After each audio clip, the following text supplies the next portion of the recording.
m'appelle Liette Desjardins et je suis enseignante titulaire. Lorsque je dois communiquer avec soit la direction ou la directrice adjointe, parfois, quand on se présente au bureau de ces personnes, soit que la porte est fermée parce qu'ils sont déjà en réunion ou qu'ils ne sont pas là parce qu'ils sont en train de faire des marches d'apprentissage dans l'école. Donc, souvent, je trouve que la meilleure façon pour moi, c'est d'envoyer un courriel à la direction et de dire « J'aimerais discuter avec vous ». Parfois, si je sais déjà l'information que je recherche, je vais envoyer un courriel, je vais dire « Je recherche telle information, est-ce que vous avez un moment où est-ce que je peux vous rencontrer pour avoir cette information? » Ou parfois, l'information peut m'être transmise directement par courriel.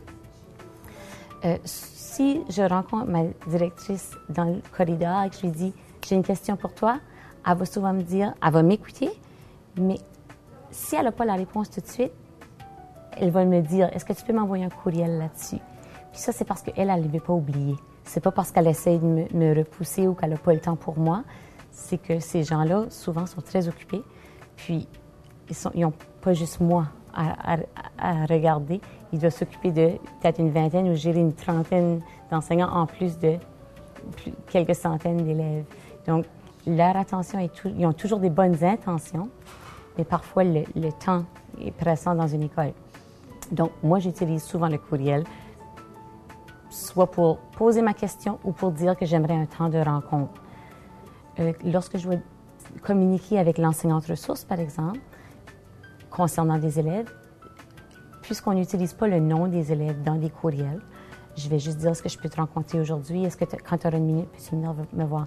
Donc, comme vous pouvez voir, le courriel est très important dans une école parce que tout dépendant de la grandeur de l'école, on peut sauver plusieurs pas tant qu'à aller cogner à une porte et il n'y a personne là parce qu'ils sont déjà occupés ailleurs.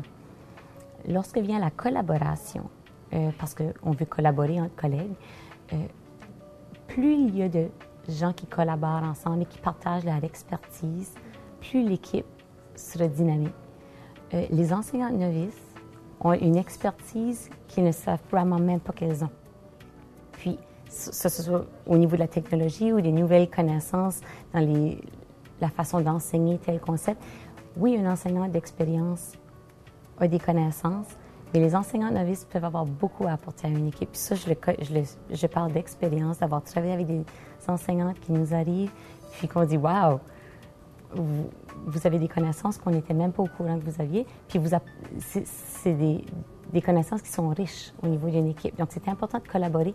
Puis, si tu ne retrouves pas ce que tu recherches dans l'équipe ou au sein de l'équipe ou avec des gens tout près de toi, continue à chercher. C'est important de ne pas se retirer et d'essayer de travailler seul.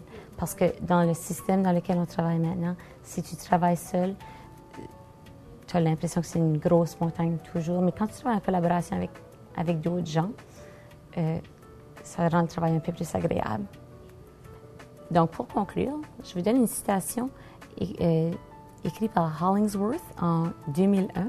« Les responsabilités partagées semblent accroître le développement professionnel. » Et ça, j'y crois, parce que le développement professionnel, on va en recevoir, on reçoit de la formation au niveau des districts ou au niveau de nos écoles, il y a des formations pédagogiques.